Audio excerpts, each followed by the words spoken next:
안녕하세요. 사연에 빠지다의 DJ 민영입니다. 오늘도 두 가지 사연 준비되어 있는데요. 오늘의 사연이 재미있으셨다면 구독과 좋아요 버튼도 꾹 눌러주세요. 그럼 오늘의 사연 바로 만나볼게요. 안녕하세요. 저는 직장 생활하며 두 아이 키우고 있는 40대 유부녀입니다. 결혼하고 나서 줄곧 직장 생활과 육아를 병행하고 있어 몸이 10개라도 모자랄 만큼 바쁘게 살아왔어요. 그것만으로도 이미 제 생활에 다른 여유라고는 없이 할 일이 넘쳐나서 포화 상태였기 때문에 솔직히 그동안 친구 한번 마음 놓고 만나기도 쉽지 않았어요. 친정이나 시댁 역시 살뜰히 챙길 만한 여력이 되지 않았고요. 그래서 차마 상상할 수조차 없었던 일이 벌어졌을 때 어디에다 하소연할 곳도 없어 답답한 마음에 속이 터져나가는 줄 알았습니다. 저를 이렇게나 당황하게 만든 사람은 다름 아닌 저희 친정엄마였습니다. 항상 의연한 모습을 보이시며 저와 제 동생을 지켜주셨던 분이었기에 충격은 더욱 컸습니다. 솔직히 저는 제가 저희 엄마 때문에 속 썩일 일이 생길 거라고는 생각조차 해본 적이 없습니다. 그렇기에 엄마의 일탈은 놀라움을 넘어 제게 배신감까지 안겨줄 정도였어요. 엄마, 아니지? 설마 내가 잘못 본 거지? 엄마가 그럴 리가 없잖아. 나도 참을 만큼 참았다, 정말. 엄마는 사람 아니냐? 이게 너희한테 이렇게까지 얼굴도 못 들 정도로 사죄해야 할 일이야? 제발 정신 차려, 엄마. 살면서 이 일만큼 저를 경악하게 한 일이 없었습니다. 어디 가서 누구한테 속 시원하게 털어놓을 수조차 없었어요. 답답한 마음에 이리저리 인터넷을 뒤지다 알게 된 이 채널이 아니었다라면 아마 마음속을 억누르고 억누르다 못해 터져버리고 말았을 거예요. 저희 친정엄마는 저와 제 남동생을 오랜 시간 홀로 키워내셨습니다. 아버지께서 저희가 아직 초등학생일 때 암으로 일찍 돌아가셨거든요. 결혼하면서 다니시던 직장도 정리하시고 저희 남매 낳아 기르는데 전력을 다하셨기에 갑작스럽게 아버지가 돌아가시면서 생긴 가장의 공백을 메우느라 엄마가 얼마나 모진 고생을 하셨을지는 말로 다 표현할 수조차 없을 겁니다. 배우자를 잃은 슬픔을 미처 추스르기도 전에 엄마는 곧장 생활전선으로 뛰어드셨어야만 했습니다. 그도 그럴 것이 아버지께서 남겨주신 것이 그리 많지도 않은 상황에 아직 한참을 더 키워야 할 자식이 둘이나 딸려 있었으니까요. 장례를 치른 지 얼마 되지도 않아 엄마는 곧 인근 식당에서 설거지 하는 일을 시작하셨습니다. 아무리 살림에 이골이 난 베테랑 주부라고 해도 일반 가정 꾸리는 것과 식당 일은 차원이 달랐겠죠. 매일 사방이 캄캄해지고 나서야 지친 몸을 이끌고 귀가하시는 엄마 손은 온통 물집과 주부 습진으로 성한 날이 없었습니다. 그게 어린 마음에 얼마나 가슴이 아팠는지 몰라요. 아이고, 우리 착한 딸. 또 안 자고 엄마 기다렸어? 내가 엄마 손발 주물러 주기로 했잖아. 괜찮대도 그러네. 못생긴 엄마 손 주무르겠다고 우리 딸 고운 손 다 붓겠어. 안 못생겼어. 속상한 마음에 소리를 빽 지르긴 했지만 고왔던 엄마의 손은 날이 갈수록 퉁퉁 붓고 투박해져만 갔습니다. 그게 꼭 엄마의 힘든 처지를 적나라하게 보여주는 것 같아서 엄마 손에 핸드크림을 듬뿍 발라드리고 고사리 손으로 요령없는 마사지도 조물조물 해드렸지만 솔직히 그게 뭐 그렇게 효과가 있었겠습니까? 그럼에도 엄마는 제 엄마 손을 붙들고 이리저리 씨름하는 딸내미를 말없이 미소 지으며 바라보시곤 했어요. 제 엄마랑 누나가 맨날 그러고 있으니 아직 초등학교 저학년이던 동생도 옆에 붙어서 꾹꾹 엄마 손을 눌렀습니다. 내가 무슨 복이 이렇게 많아 새끼들한테 벌써 이렇게 효도를 다 받을까. 엄마가 너희들 보는 낙으로 산다. 엄마 딴에는 애를 쓰는 자식 새끼들 예쁘다고 해주시는 칭찬이었지만 그 말을 들으며 속으로 눈물을 삼킨 게 한두 번이 아니었습니다. 복이 많긴 무슨 복이 많아요. 젊어서 남편 잃고 과부소리 듣는 것도 천추의 한이 될 판에 가진 것 하나 없어 하루하루 당신 몸 갈아가며 새끼들 키워내는 게 얼마나 고단하겠습니까? 저는 엄마 덕에 대학까지 잘 배워서 남편하고 둘이 벌어 새끼들 키우는 것도 힘들어 죽겠는데 그걸 여자 혼자 힘으로 해낸다는 게 어디 보통 일이겠어요. 거기다 믿을 구석이라고는 하나도 없이 하루아침에 세상에 던져진 거나 다름없는데 말입니다. 요즘 세상에도 아이 낳고 경력 단절된 여자들 재취업이 하늘의 별 따기라고 하는데 저 클 때야 더 했겠죠. 엄마 손이 상하고 주무시면서도 온몸이 쑤셔 잠꼬대로 앓는 소리를 하시는 걸 듣고 있자면 그게 다 저 때문인 것만 같아 죄송한 마음과 죄책감, 일찍 떠나버린 아버지에 대한 원망까지 작은 가슴속이 뒤죽박죽이 되곤 했습니다. 제가 유난히 엄마 손에 집착한 것 또한 아마 그 때문일 거예요. 저희 앞에서는 차마 티를 내지 못하셨습니다만 아버지 떠나시고 한참이 지나서도 여전히 남편의 빈자리 때문에 힘들어하신 건 역시 알면서도 모른 척 했습니다. 유난히 밖에서 더 고단한 일이 있거나 힘에 부치는 일이 있었던 날에는 저희 다 재워놓고 불도 켜지 않는 교실에서 안주 하나 없이 소주 한 잔을 들이키는 엄마 뒷모습을 몰래 지켜보곤 했습니다. 그럴 때 엄마 양 어깨는 평소보다도 더 축 처져 있었어요. 그게 엄마를 작아 보이게 만들었습니다. 이내 그 작은 어깨가 미세하게 떨리며 엄마의 숨죽인 울음소리가 거실에 작게 맴돌았죠. 지수 아빠, 지수 아빠. 저도 나이를 먹고 결혼해 아이를 낳아 키우면서 직장 생활이나 아이 문제로 자기감을 느껴보지 않은 게 아닙니다. 넘치지는 않지만 그래도 나름대로 읽은 것도 있고 남편과 둘이서 함께 헤쳐나가면서도 세상살이가 그리 녹록하지만은 않더라고요. 가끔은 다 그만두고 싶어질 때도 있어요. 그럴 때 배우자의 존재가 얼마나 큰 힘이 되는지 내가 혼자서 지금의 나로 살 수 있었을까 하는 생각이 들면 아찔해질 지경입니다. 그리고 그런 생각이 들 때마다 그 벅찬 삶의 무게를 오롯이 홀로 짊어지고 이제는 빈자리가 되어버린 옆자리의 허전함에 소리도 크게 내지 못하고 울던 젊은 날의 엄마 모습이 떠오릅니다. 차라리 시원하게 울어서 마음의 응어리를 잠시나마 풀어내셨더라면 조금은 후련하셨을까요? 어린 자식 새끼들이 혹시나 당신 울음소리에 깰까 싶어 애써 울음을 삼키던 엄마 등을 토닥여줄 수 있다면 얼마나 좋을까. 지금도 힘든 날에는 그런 생각을 하곤 합니다. 가정 환경이 이렇다 보니 저나 제 동생이나 어떻게든 엄마를 기쁘게 해드리고 싶은 마음에 일찍 철이 든 편이에요. 저도 저지만 동생은 저보다도 더 어렸었는데 얼마나 엄마 손길이 그리웠겠어요. 그런데도 엄마가 일 나가시고 그 빈자리를 대신하는 누나 말 얌전히 잘 들으며 공부 열심히 하는 동생을 보면 기특하기도 하고 짠하기도 했습니다. 아마 엄마가 보는 저희 남매 모습 역시 크게 다르지는 않을 것 같아요. 어떻게든 저들끼리 얼른 커서 제 몫을 하겠다는 아이들이 대견하기도 너무 일찍 철이 들어버린 아직은 조그만 자식들이 애처롭기도 하셨겠죠. 집안 형편이 조금씩 피기 시작한 것은 식당 일을 그만두신 엄마가 새로이 보험 영업 일을 시작하면서부터였습니다. 평소에도 그리 강골은 아니셨던 엄마셨기에 몇 년 동안 식당 일을 하신 것 자체도 무리가 많이 되셨을 터였습니다. 엄마가 그렇게 버틸 수 있었던 것은 오로지 새끼들 먹여 살려야 한다는 절박한 마음에서 비롯된 거였겠죠. 그야말로 정신력으로 버티셨을 겁니다. 주변 사람들도 이런 사정을 모르는 게 아니다 보니 그런 엄마를 안타까워 하셨습니다. 보험 영업 일도 지인의 권유로 시작하게 되었거든요.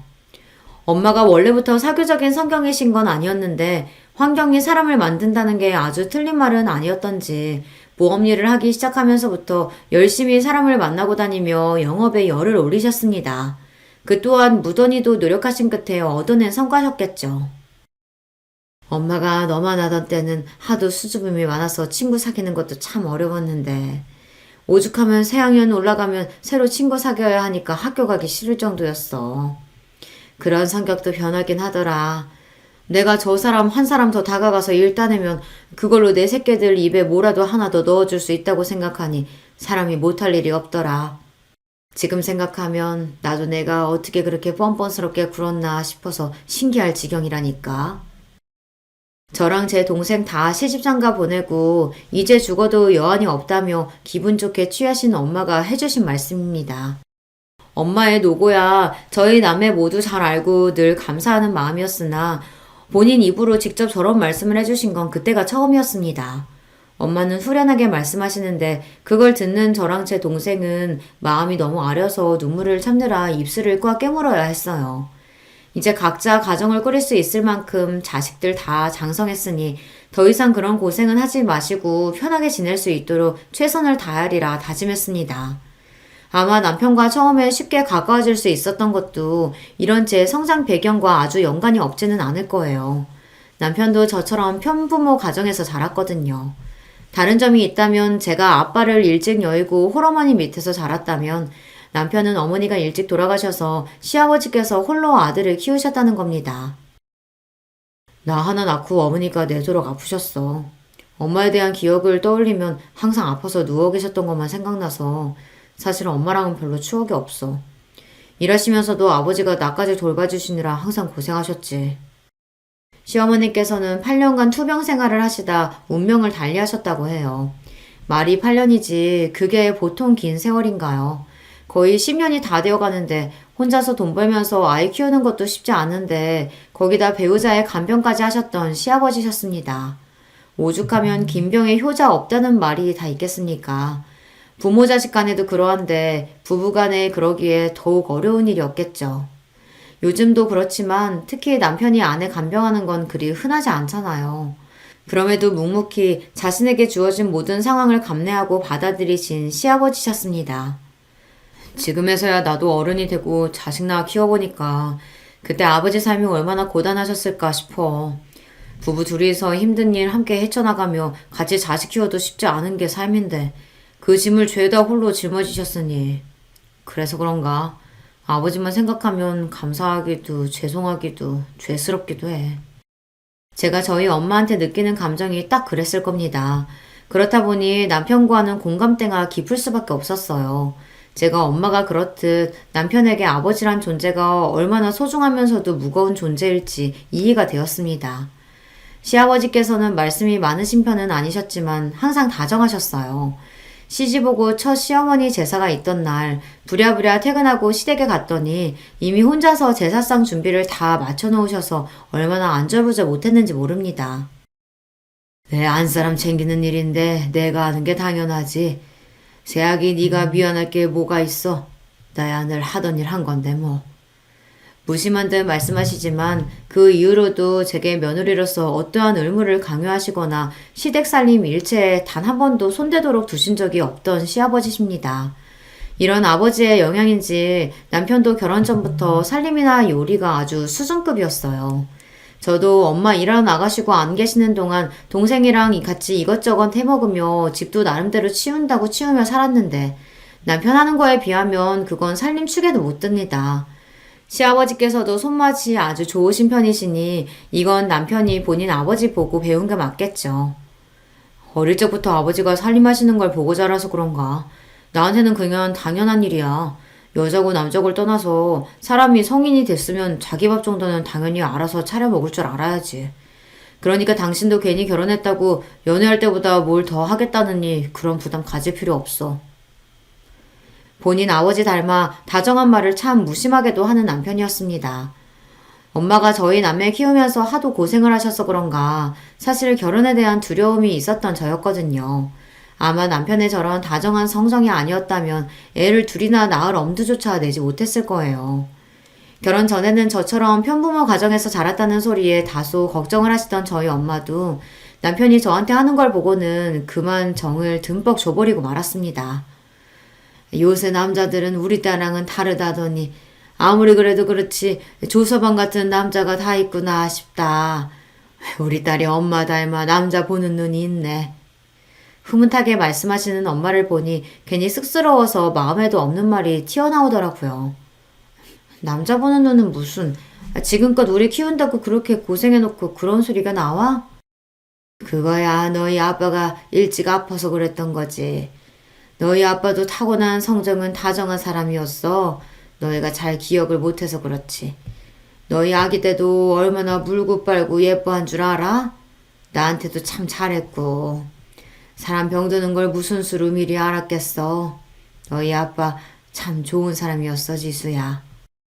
뜻밖의 훅 들어오는 아빠에 대한 이야기에 그만 눈시울이 시큰해지고 말았습니다.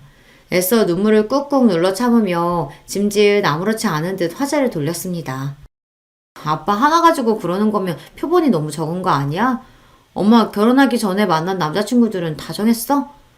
남자친구들은 무슨... 내 팔자에 남자가 그리 많겠어? 그래도 참 좋았던 사람 하나는 있었지. 농담처럼 꺼낸 말인데 정말 누가 있기는 있었던 모양인지 잠시 젊었던 그 시절로 돌아간 것처럼 엄마 눈이 아련해졌습니다. 기껏해야 아빠 하나 만나고 시집 와서 내도록 고생한 줄 알았더니만 그래도 엄마한테도 훗날 추억할 만한 상대가 있었다는 생각이 들자 엄마도 여자였구나 하는 생각이 새삼 들더라고요. 도대체 얼마나 근사한 분이셨길래 우리 지은승 여사를 이렇게 추억에 짓게 만들어? 응? 얘기 좀 더 해봐, 엄마. 아유, 내가 괜한 소리를 다 했다. 딸내미 시집 갈 때가 되니까 괜히 나까지 기분이 말랑말랑해져서는. 다 늙어서 정말 주책이다. 그냥 못 들은 셈 쳐. 사람 궁금하게 만들어 놓고 이제 와서 그러는 게 어딨어. 말 좀 더 해보라니까? 그렇게 한참 투닥거려도 더 말씀해 주시지를 않더라고요. 엄마의 첫사랑 이야기라니 아빠가 엄마의 첫사랑이 아니었다는 것도 속으로 좀 놀라웠고 엄마한테도 감춰진 옛사랑이 있다고 생각하니 왠지 모르게 간지러운 기분이 들기도 했습니다. 결혼 전에 저도 시아버지께 이미 인사를 드린 바가 있었고 남편 역시 연애할 적부터 저희 엄마한테 참 살갑게 잘했어요. 두 분 모두 저희를 예쁘게 봐주신 덕분에 아직 저희끼리 결혼 이야기를 본격적으로 주고받기도 전부터 양쪽 어머니 아버지께서 저희 결혼을 기정사실로 받아들이고 계셨어요. 결혼 준비를 시작하면서 어른들 반대 같은 건 걱정해 본 적도 없었습니다. 사실상 허락이야 진작에 하셨던 거고 양가 부모님 상견례만 당연히 의례로 남아있을 뿐이었죠. 말이 거창해서 상견례지 남편 쪽이나 저나 식구가 참 단촐했습니다. 저희 집이야 어른이라고는 엄마 한 분에 형제도 남동생 하나가 전부였으니까요. 남편 쪽은 더했어요. 외아들인 남편 하나 보고 사별한 이후에도 시아버지께서는 단 한 번도 재혼 이야기를 꺼내신 적이 없다고 했습니다. 우리 엄마야 아버지 돌아가신 직후에 워낙 우리 집 상황이 안 좋기도 했고 목구멍이 포도청이었으니까 그렇다고 치더라도 자기네 집안은 그 정도는 아니었잖아. 집안 형편도 나 어릴 때보다는 여유 있다고 했고 분명 주변에서 재혼하라고 누구 소개시켜준 애 만에 가만히 뒀을 리가 없는데 지금껏 혼자시라니. 아버님도 참 대단하시다. 사실 남자 혼자 자식 키우면서 그 나이까지 홀로 지내는 게 쉬운 일이 아니잖아. 나라고 그런 얘기 왜 안 해봤겠어. 새엄마 생기면 혹시 구박당하지 않을까 하는 철없던 생각도 머리 좀 굵고 나서는 딱히 해본 적도 없고. 아무려면 우리 아버지 같은 사람이 재혼하면서 그런 것도 안 따지겠나 하는 믿음이 있었으니까. 그래서 내가 나도 이제 클 만큼 컸으니까 아버지도 연애 좀 하시고 좋은 아줌마 있으면 재혼도 하시랬더니 아버지가 뭐라고 하시는 줄 알아? 머리에 피도 안 마른 게 다 컸다는 소리는 잘도 한다면서 꿀밤 맞았어. 너 한참은 더 커야 한다고. 자기 재미 빼앗을 생각하지 말래. 당신은 이미 사랑은 질리도록 해봤으니 쥐뿔도 모르는 너나 무럭무럭 커서 장가 잘 갈 생각하라고. 와, 아버님이 어머님을 정말 많이 사랑하셨나 보다. 대단하신 아버님. 실은 나는 그건 잘 모르겠어. 내 기억 속의 두 분은 항상 아버지가 어머니 돌봐드리고 보살펴드리고 그런 것뿐이라서 두 분 사이에 애틋함이 남아있을까 싶기도 하고. 자기도 아버님 아프셨으니 이해하겠지만 간병이 쉬운 일도 아닌데 그걸 하루 이틀도 아니고 그 긴 시간 동안 했으니 어디 그게 사랑만으로만 가능하겠어? 그렇게 말씀은 안 하시겠지만 어느 정도 의무감도 있으셨겠지. 나는 지금이라도 좋은 분만 나타나시면 아버지 그만 혼자 계셨으면 좋겠어. 지금까지 혼자서 흘려보낸 아버지 청춘만 해도 너무 아깝잖아. 자식들이 옆에서 너무 부추겨도 민망해 하실지도 몰라. 우리 엄마도 딸내미 시집 가기 전에 엄마가 먼저 시집 가야 하는 거 아니냐고 하면 말도 안 하는 소리 한다고 아직도 얼마나 부끄러워 하시는데. 또 모르지. 자식들 보기 민망해서 차마 말씀은 안 하셨을지 몰라도 그동안 우리 모르게 연애도 하고 그러셨을지도. 글쎄, 우리 아버지가 과연 그러셨으려나. 그러니까 모를 일이라는 거지, 내 말은. 그렇게 말은 하면서도 저희 엄마가 저희 남매 모르게 어떤 모르는 아저씨와 데이트하는 상상은 잘 되지 않더라고요. 남편 역시 마찬가지인 것 같았습니다. 옆에 짝꿍이 없는 부모님 밑에서 자라다 보니 이런 상상도 하게 되고 기분이 이상했습니다. 어찌되었든 저희 엄마나 아버님이나 뒤늦게나마 좋으신 분 만나신다면 자식으로서 기꺼이 행복을 빌어드리리라는 마음만큼은 진심이었어요.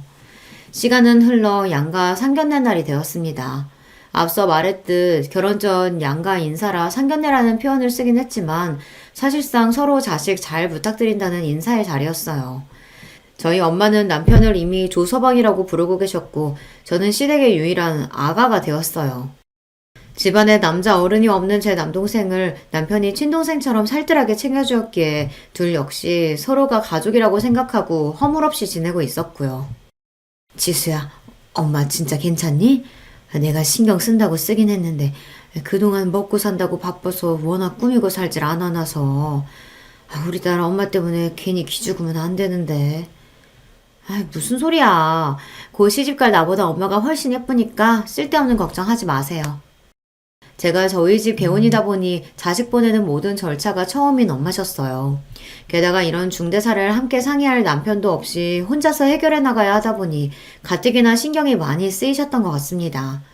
시아버지를 처음 뵈러 나가는 자리가 꼭 본인 결혼 전 상견례에 나가는 것처럼 긴장하신 엄마셨어요. 정작 결혼 당사자인 저는 그 정도로 긴장하지 않았었거든요.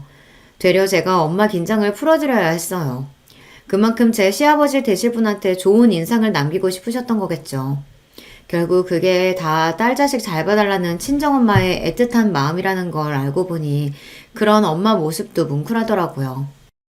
우리 아버님 얼마나 점잖으시고 좋은 분이신데 분명 두 분 서로 마음에 들어 하실걸? 내가 보기엔 엄마나 아버님이나 결이 같은 사람들 같아. 그렇게 확신하며 상견례 장소로 엄마와 함께 들어섰어요. 약속 장소에는 이미 남편과 시아버지께서 도착해 계셨습니다.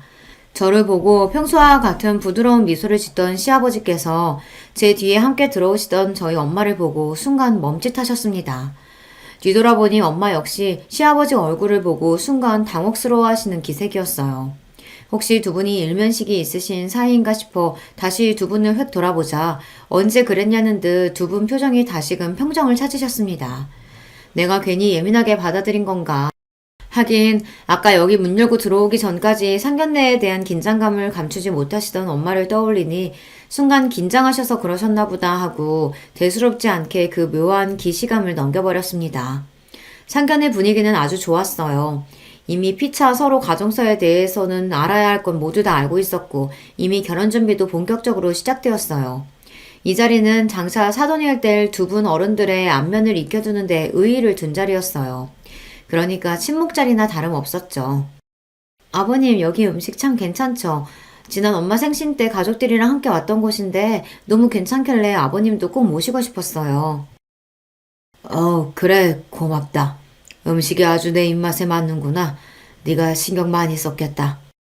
아버님 여기 관자도 참 맛있어요. 저번에 먹어본 관자가 맛있었던 기억이 나서 시아버지 앞으로 밀어드리려는데 옆에 앉아 계시던 엄마가 관자가 든 접시를 슬쩍 밀고서는 섭산적이 든 접시를 시아버지 앞쪽으로 밀어드렸습니다. 의아함에 엄마를 쳐다보자 아차 싶으셨는지 엄마가 그러시더라고요. 저번에 보니까 이 집이 섭산적을 참 잘하길래 드셔보시라고. 와, 벌써부터 아버지가 저보다 인기가 좋네요. 남편의 너스레에 부드럽게 넘어갔지만 엄마 행동이 조금 이상하게 느껴졌습니다. 그렇게 상견례 잘 치르고 나와서 엄마한테 참았던 궁금증을 풀어놓았어요. 엄마, 혹시 전에 아버님 뵌 적 있어? 아니, 내가 그분 뵐 일이 뭐가 있어? 없어. 화들짝 놀라서 얼른 손사래를 치시는 엄마 반응이 석연치 않았으나 본인이 그거 아니라고 하시는데 뭐라고 하기도 참 애매했어요. 진짜지? 정말 우리 아버님 전에 만난 적 없지? 그럼 내가 뭐 한다고 너한테 그런 걸 속이겠어? 엄마가 우리 딸내미 잘 봐달라고 너무 긴장을 했는가 보다. 하긴 그것도 그랬습니다. 뭔가 문제가 있는 사이인 것 같으면 제가 그 집에 시집가도록 엄마가 두고만 보지는 않으셨을 테니 설마 걱정할 일이야 있겠나 싶었어요. 그렇게 무사히 결혼식을 치르고 남편과 꿈같은 달콤한 신혼을 보내게 되었습니다. 저희 본가나 시댁이나 다들 사이는 나쁘지 않았으나 그래도 사돈이라는 게 일반 지인처럼 편안한 사이는 아니다 보니 두 분이 따로 만날 만한 일도 별로 없었어요. 그랬기에 상견례에서의 기시감은 금세 사라져버리고 말았습니다. 그때는 남편과 저희 둘만 생각하기에도 정신이 없었고 그러다 연년생으로 아이들이 태어나면서부터는 정말이지 눈코 뜰 새 없는 육아 전쟁이 펼쳐졌으니까요. 저 키운다고 고생하신 엄마한테 효도해야지 하던 결심도 이리저리 생활에 치이면서 뒷전이 되어버리고 말았습니다.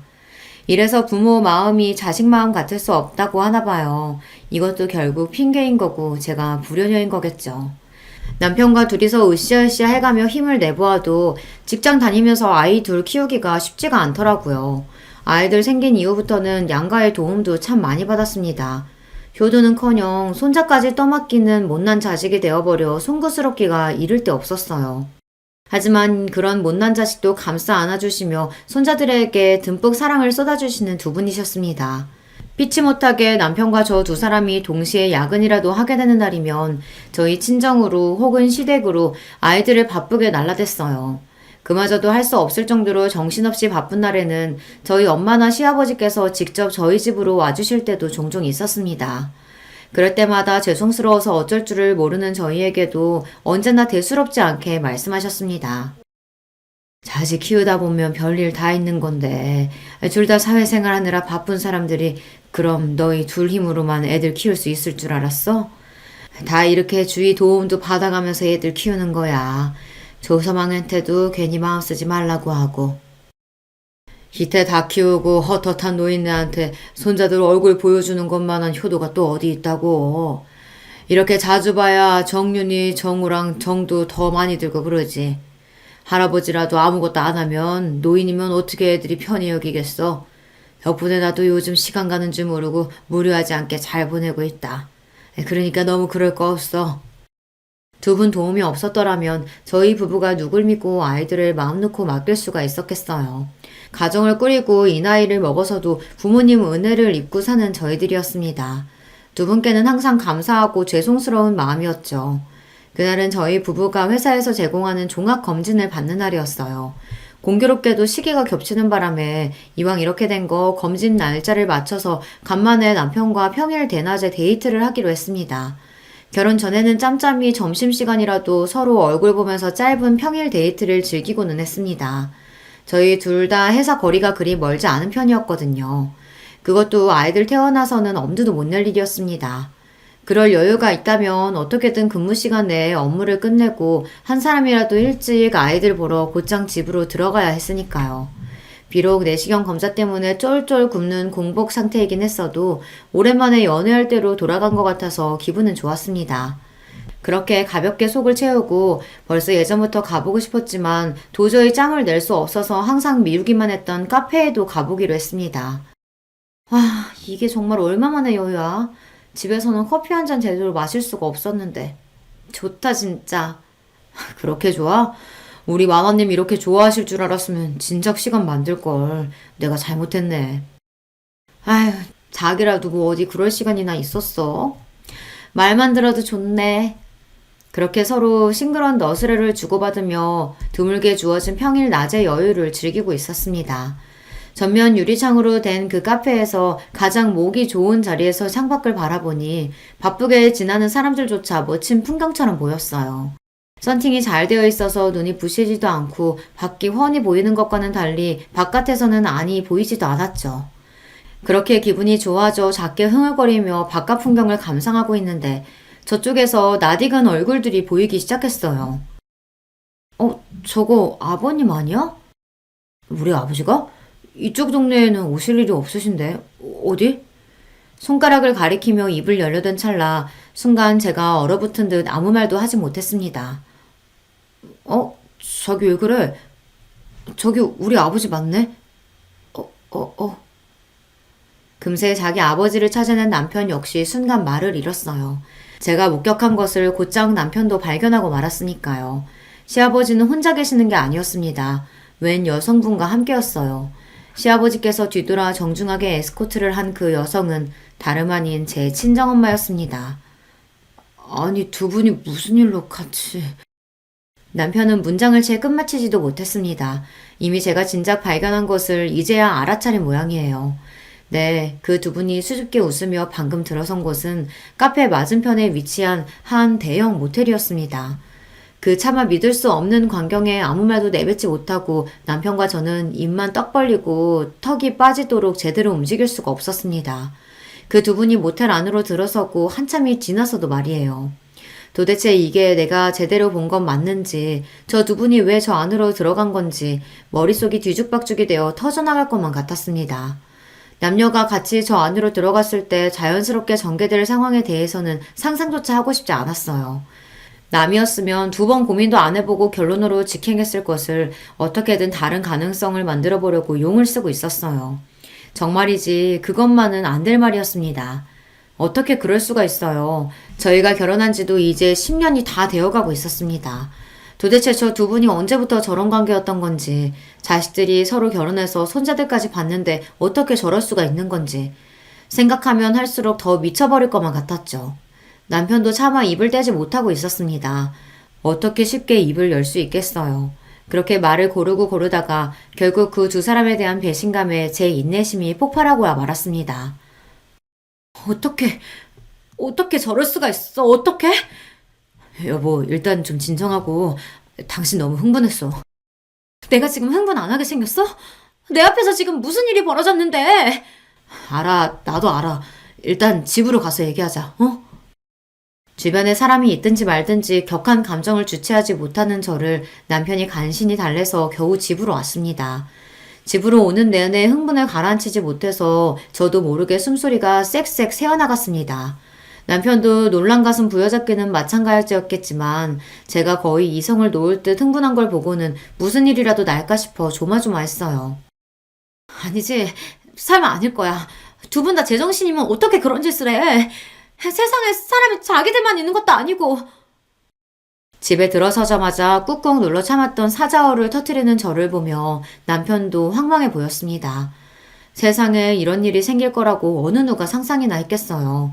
백주대낮에 친정엄마와 시아버지가 손붙잡고 모텔에 들어가는 광경을 남편이랑 나란히 감상하게 될 거라고 말이에요. 어디 막장 드라마에서나 나올 법한 비현실적인 상황에 기가 차서 헛웃음이 새어나왔어요. 뭐 현실은 드라마보다 더하다는 말들 많이 하긴 하지만 어떻게 일이 터져도 이런 일이 터질 수가 있는지요. 그 두 분이 평소에 자식들의 걱정거리나 골칫덩어리 문제 부모였다면 또 모르겠습니다. 두 분 모두 일찍이 홀로 되시고 자식들 키우는 일 말고는 한눈 한번 팔아본 적이 없으신 분들이셨어요. 그러기에 더더욱 충격일 수밖에 없었죠. 사람이 없어도 하필 왜 그 둘이란 말입니까? 우리 아직 그 두 분한테 아무 얘기도 들은 거 없잖아. 그러니까 너무 속단하지 말자, 어? 속단은 무슨, 당신 바보야? 그 꼴까지 봤으면 상황 다 끝난 거지. 그렇게 말하는 남편 스스로도 확신이 없어 보였습니다. 그 사람이라고 저랑 별반 다른 생각했겠습니까? 어떻게든 이 일을 덮고 싶은 것도 같고 저처럼 그 사람 역시 혼란스러웠겠죠. 저 역시 한껏 흥분해서 쏟아내고 나자 차츰 머리가 차갑게 식기 시작했습니다. 그러니 이걸 이제 어떻게 대응해야 하나 골머리가 아파지기 시작했습니다. 이대로 모른 척 지나가느냐, 대놓고 이 일탈을 그만둘 것을 종용하느냐 결정을 해야 했으니까요. 당신은 어쩔 생각이야? 남편이 쉽게 답을 하지 못했습니다. 아무려면 쉽게 답할 수 있는 문제가 아니었죠. 남편에게 물으면서도 저 역시 갈피를 잡지 못하고 있었으니까요. 그렇게 아버지 옆에 누군가 있길 바랬는데 하필이면 왜? 참다 남편 역시 감정을 토해내기 시작했어요. 제 말이 바로 그 말이었습니다. 한편으로는 두 사람 중 누가 먼저 접근해서 그 사달이 난 건지도 의문이었어요. 팔은 안으로 굽는 법이니 저희 엄마가 그럴 리 없다고 생각하면서도 지금껏 제가 봐온 시아버지 역시 그런 경우 없는 분이 아니라는 것을 떠올리자 속마음이 다시금 복잡해졌어요. 애초에 못 봤으면 모를까. 봤는데 어떻게 없는 일이 돼. 아버지하고는 내가 얘기해볼게. 당신은 어떻게 할래? 얘기를 해도 각자 부모님 각자 알아서 맡아서 처리하자는 뜻이었어요. 하긴 제가 시아버지한테 뭐라고 그러겠어요. 남편이 저희 엄마한테 뭐라고 그러겠어요. 얘기를 한다고 치면 그게 맞기는 하죠. 문제는 엄마와 그 문제로 이야기를 꺼내는 자체가 엄두가 나질 않았던 거죠. 나는 생각 좀 더 해볼게. 간신히 그렇게만 대답했습니다. 그렇게 며칠간 불면의 밤이 찾아왔어요. 처음에는 차마 믿고 싶지 않은 현실에 대해 부정하다가 더는 부정만 하고 있을 수 없게 되자 두 분에게 원망스러운 마음이 들었습니다. 세상에 널리고 널린 게 남자고 여자인데 왜 하필 저 두 사람이란 말입니까? 그 둘만 아니었다면 남편이나 저나 얼마나 두 팔 벌려 환영할 상황인데 이를 이렇게 만든 두 사람 때문에 참담한 심정이었습니다. 그러나 그런 마음도 잠시 그동안 여자로서 너무나 외롭게 산 엄마를 알기에 가슴이 아팠습니다. 자식들 키우는 동안 다는 몰라도 엄마한테 접근하는 아저씨들 없지 않다는 것 정도는 알고 있어요. 여자 혼자 애 키운다고 우습게 여기는 쳐죽일 놈들도 있었습니다. 그런 인간들 때문에 엄마 곁에 남자들에게 한때는 공격적이었던 적도 있었어요.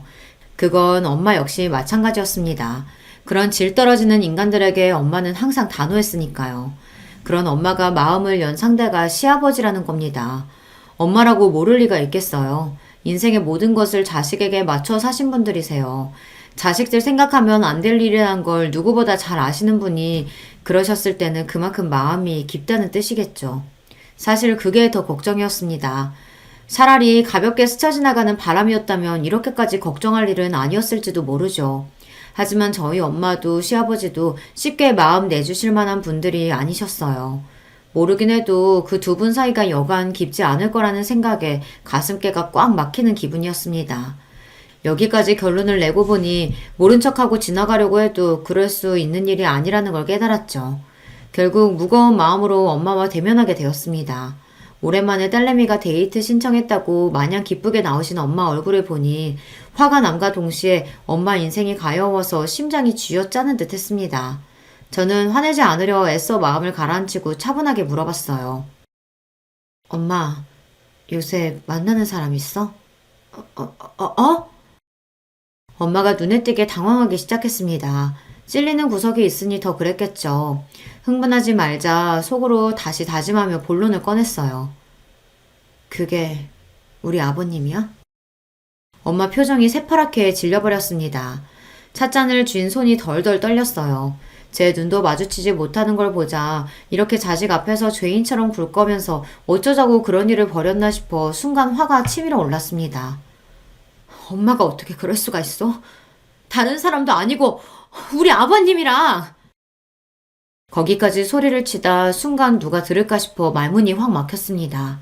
그래요. 남들이 들을까 무서운 얘기였어요. 그러자 엄마가 차마 소리도 내지 못하고 눈물을 뚝뚝 떨구기 시작했습니다. 엄마의 눈물까지 보게 되자 가슴이 정말 미어지는 듯 했습니다. 엄마, 대체 왜 하필이면 우리 아버님이야? 언제부터 그랬던 거야? 아니, 더 얘기할 거 없어. 정리해. 정리해야 하는 거 엄마도 알지? 나랑 그 사람은 물론이고 대체 우리 정윤이 정우 어떻게 보려고 그런 짓을 해? 나라고 그러려고 그랬겠어? 엄마도 정말로 안 그러려고 했어. 정말이야. 겨우 그 말씀만을 하시고 눈물을 주체하지 못하는 엄마셨어요. 짐작은 했지만 이미 시아버지와 보통 깊은 사이가 아닌 듯 했습니다. 대체 이 일을 어떻게 해야 하나 눈앞이 깜깜했습니다. 그렇게 한참을 울고 나서야 겨우 엄마 울음이 잦아들었어요. 말없이 어색한 침묵을 견디는 시간이 길어져만 갔습니다. 이래서야 오늘 이야기하기는 글렀구나 하던 찰나 엄마가 입을 여셨어요. 윤석 씨, 그러니까 너희 시아버지랑은 결혼 전에 만났던 첫사랑이었어. 당시에 부모님 반대가 심해서 헤어지고 몇 년을 힘들어하다 만난 게 네 아버지였고 네 아버지를 진심으로 사랑했고 함께 사는 동안 충실했지만 윤석 씨랑 헤어지면서 워낙 힘들었기 때문에 살면서 가끔씩 생각은 났었어. 홀로 되고 나서는 지나간 사랑이 아쉬워서 그런가 더 그랬지. 그러다가 상견례 나가서야 네 시아버지 될 사람이 그 사람이었다는 걸 그제야 알게 된 거야. 맹세코 그 이전에 따로 그 사람 찾거나 한 적은 없었다. 엄마가 추악하던 그 첫사랑이 시아버지였다니 그것만으로도 충격적이었으나 아직 들어야 할 이야기가 많았습니다. 설마 사돈 셀 사람인데 첫사랑이라고 한들 뭘 어떻게 해볼 생각 같은 거 감히 해본 적도 없었어. 이렇게 된 마당에 이런 소리 하니 믿기진 않겠지만 정말 추워도 그런 생각하지 않았다. 사돈 자리가 원래도 그리 자주 볼 자리는 아니긴 했지만 일부러라도 마주치는 일 없게 하려고 내 딴에는 가지내를 썼어. 그러다 자식들 다 시집 장가 보내고 혼자 남으니 헛헛한 마음이 더해지더라. 너희 바쁠 때 애들 봐주러 너희 집에도 들락거리다 보니 본의 아니게 윤석 씨와 마주치는 일이 잦아지더라. 그러면 안 된다고 생각하면서도 끝이 그래서 그랬는지 쉽게 미련이 떨어지질 않더라고. 그러면 안 된다고 자식들이랑 손자 볼 나도 없다고 생각하면서도 여전히 다정한 그 사람한테 마음이 가는 건 어쩔 수가 없었다. 당장 헤어지라고 윽박지르고 싶은 마음이 들면서도 엄마가 가여워서 어떻게 해야 할지 모르겠더라고요. 오죽하면 그랬을까, 오죽하면. 그 생각이 드니 차마 입을 떼기가 쉽지 않았습니다. 엄마, 아무리 그래도 그렇지. 우리가 결혼하기 전이면 또 몰라도 지금 손주가 둘이나 있잖아. 엄마 스스로도 떳떳하지 못한 이 관계를 계속 이어나가겠다는 거야? 나중에 우리 애들이 알게 되면 엄마 손자들한테 이렇게 말할 수 있겠어? 엄마가 잘못한 거 알아. 엄마가 정말 미안해, 지수야. 잘못한 거 아니까 아무한테도 얘기 안 하려고 했어. 평생 비밀로 묻고 가려고 했어. 하지만 절대로 가벼운 마음으로 이런 짓 벌인 거 아니다. 나도 내 마음이 내 마음대로 되질 않아서 그랬어. 그 사람이랑 어디 나가서 관계 밝힐 생각 같은 거 추호도 없어.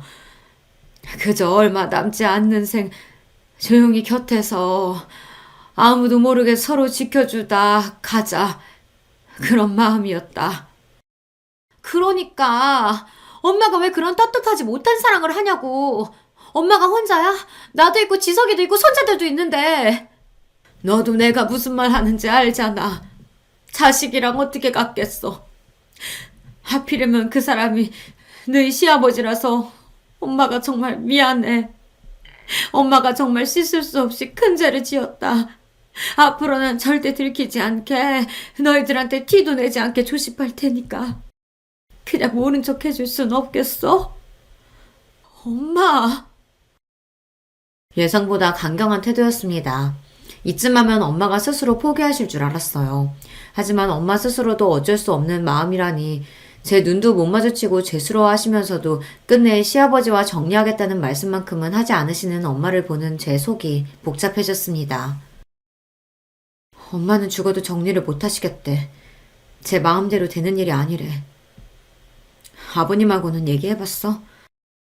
집에 돌아와 남편에게 그날 일을 털어놓았습니다.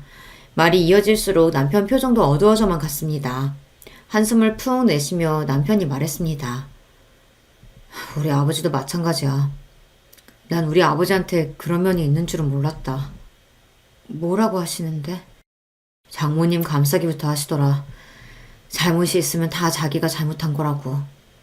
장모님은 잘못한 거 하나도 없으시다고. 그러니까 욕을 하거들랑 자기한테만 하고 멍망도 자기한테만 하래. 무슨 성인군자도 아니고. 그렇게 말하는 남편 표정이 말이 아니었습니다. 지금 제 표정도 딱 저렇지 않을까 싶었어요. 한참을 말을 고르고 고르더니 이윽 후 남편이 입을 열었어요. 여보, 그냥 우리 모른 척하고 두 분 그냥 두면 안 될까? 여보. 그렇잖아. 그날 우리가 그렇게 우연히 두 분 본 거 아니었으면 애초에 이런 일이 생기지도 않았겠지. 평소에 두 분이 자식들이야 어찌됐든 신경도 안 쓰시는 분들이었다면 또 몰라. 자식밖에 모르시던 분들인 거 뻔히 아는데 두 분 사이가 그렇게 되기까지 얼마나 마음고생이 심하셨겠어. 서로 첫사랑이라고 하셨잖아. 애꿎게 사돈 사이로 다시 재회하긴 하셨지만 서로 마음 안 주려고 또 얼마나 애를 쓰셨겠어. 우리 결혼한 지 벌써 10년이 다 돼가. 그 긴 시간 동안 접지 못한 마음이면 정말로 접을 수 없는 마음이니까 그러신 거 아니겠어?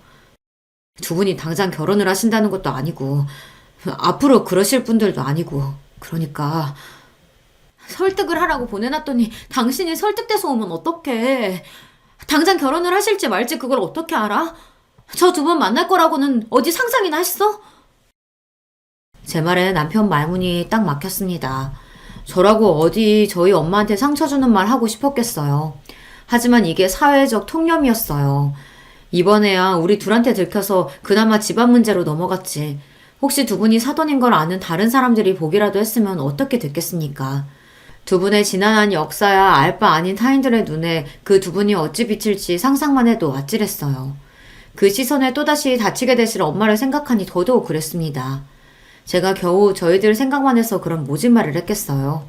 이 관계는 누구보다 엄마 스스로에게 위험한 관계였어요. 고민 끝에 결국 시댁으로 시아버지를 찾아가게 되었습니다. 두 분 관계를 알게 된 이후에 처음 걸음하는 거였어요.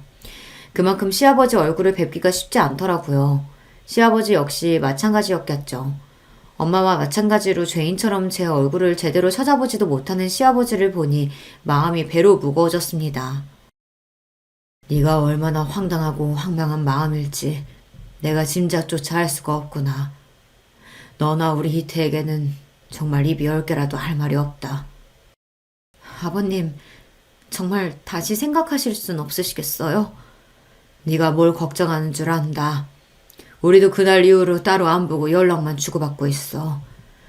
너희들을 허락받고 만난 건 아니었지만 모르면 몰라도 너희가 알고 있는데 너희 허락받지 않고 만나는 건 정말 너희를 기만하는 것 같아서. 애초에 암만 하셨다면 기만이 아니었을 텐데 이제 와서 고지식하게 저희 허락만을 간절히 바라시는 것 또한 딱 두 분 같으셨어요. 인정하기 싫지만 두 분이 마음으로 이어져 있다는 걸 인정하지 않을 수가 없었습니다. 나도 그렇지만 은숙 씨도 지금까지 살아온 인생이 녹록지 않다는 거 너도 잘 알고 있지 않니? 우리는 크게 뭘 바라는 게 아니야. 이 나이에 감히 살림 합친다는 그런 말도 안 되는 생각 해본 적도 없다. 그저 더는 옆이 외롭지 않게 남들에게 티내지 않고 가는 날까지 서로 의지하면서 살도록 도와줄 수는 없겠니? 이쯤 되니 저도 그만 설득할 의욕을 상실하고 말았습니다. 네, 사회적으로 쉽게 용인될 만한 일이 아니라는 건 누구보다 잘 압니다. 그렇다고 어린아이들도 아니고 이제 인생의 황혼기에 접어든 두 분을 어디 강제로 묶어놓을 수도 없고 제가 떼어놓는다고 해도 결국은 돌고 돌아서 서로 만날 분들이라면 애초에 제가 어떻게 손을 쓸 수 있는 일도 아니지 않습니까? 무엇보다 시아버지는 제가 그동안 보았던 제 엄마한테 관심을 표하던 그 어떤 사람보다도 제 엄마를 소중하게 여기며 정중히 말씀하고 계셨어요. 엄마 인생에 마음에 둔 남자로부터 은숙 씨라는 이름이 불려본 것이 얼마만일까 생각하니 자식으로서는 한사코 말리고 싶으면서도 같은 여자로서는 그런 엄마 마음이 이해가 가지 않는 것도 아니었습니다. 결국 저는 두 분께 백기를 들고 말았어요. 나도 이제 몰라. 엄마 마음대로 해. 단 저번처럼 누구한테 들키거나 하면 그걸로 끝인 거야. 재혼이라도 하려고 치면 그땐 엄마 딸 죽는 날이니까 꿈도 꾸지 말고. 재혼이라니 그런 말도 안 되는 생각 해본 적도 없어. 엄마 정말 죽은 듯 티도 내지 않고 정말 조용하게 아무도 모르게 할게. 네가 이 정도까지 봐주는 게 내 입장에서 얼마나 큰 마음 먹었는지 안다. 네가 걱정하는 일 생기지 않도록 절대 실망시키지 않을게. 약속할게. 됐어. 제발 상처만 받지 마. 나 엄마한테 바라는 거 그거밖에 없어. 그렇게 엄마랑 얼싸안고 한참을 울었습니다. 세상 사람이 뭐라고 하든 저한테 제일 중요한 건 저희 엄마 행복뿐이었습니다. 딸이 되어 더 일찍 그걸 빌지 않는 게 미안했어요. 그저 두 분이 서로 상처가 되지 않고 남은 생에 위로가 되어주시길 바라고 또 바랬습니다. 그리하여 두 분은 여전히 아무도 모르게 조용한 만남을 이어가고 계십니다. 결론이 너무 싱거운가요? 하지만 인생이 너무 극적인 것도 당사자들에게는 피곤한 일이잖아요. 무엇보다 저는 제 엄마의 인생이 드라마틱해지는 게 지금의 가장 큰 두려움이에요. 그러니 앞으로도 그런 일은 없었으면 싶어요. 저희 부부 앞에서는 자제하시지만 저희에게 들킨 후로 두 분은 오히려 후련해 보이십니다. 표정도 한결 편안해지신 게 서로를 많이 의지하시는 것만큼은 사실인 것 같아요. 어디에도 털어놓지 못한 이야기 덜어내니 제 마음도 좀 가벼워지네요. 긴 이야기 들어주셔서 감사합니다. 안녕하세요. 갑자기 문득 제 인생 이야기를 혹시 사연으로 적어본다면 조금은 특별하게 보이지 않을까 싶어지더라고요. 제가 애정을 보내는 이 채널에 그렇게 제 사연을 신청하게 되었습니다. 저에게는 5살 아래의 여동생이 있어요. 아빠, 엄마, 저, 여동생 이렇게 단란한 네 가족의 모습이 제가 기억하는 가장 오래된 제 인생의 장면입니다. 하지만 저희 가족에게는 큰 비밀이 숨겨져 있었어요. 사실 저와 여동생이 이부자매였던 것입니다. 이 엄청난 사실이 가장 처음 어떻게 밝혀졌었는지는 모르겠는데요. 다만 부모님께서 술김에 싸우시다가 하시는 소리를 제가 들었었죠. 이 망할 여편네 같으니라고. 내가 이럴 줄 알았어. 진작 수상하다고 생각을 했었지. 서윤이가 내 딸이 아니라는 생각 내가 진작부터 하고 있었다고! 언제는 서윤이가 세상에서 제일 예쁘다면서? 첫째보다 둘째가 더 귀엽고 사랑스럽다고 할 때는 언제고 이제는 서윤이를 아예 모른 척하려고 해? 당신 입으로 서윤이를 평생 끼고 살겠다고 했었잖아. 당신 미쳤어? 그건 서윤이가 내 딸이 아닌 걸 몰랐을 때의 이야기지. 당연히 지금은 꼴도 보기 싫고 내 눈앞에서 사라졌으면 좋겠어. 당신도 마찬가지야. 둘이 함께 사라져. 나는 우리 첫째, 내 딸 서영이만 있어도 상관없으니까. 욕설이 오가는 험악한 상황 속에서 저는 남몰래 입을 틀어막았습니다. 아빠는 제 여동생 서윤이가 당신의 딸이 아니라는 것에 분노하시며 욕을 늘어놓고 계신 거였어요. 그날 옅게 된 대화 속에서 얼핏 추측을 해낸 것은 서윤이가 엄마와 친분을 유지하며 지내시던 어떤 아저씨의 핏줄이라는 것이었습니다. 저도 그 아저씨를 잘 알지는 못했지만 얼굴 정도는 알고 있었죠. 충격적이었어요.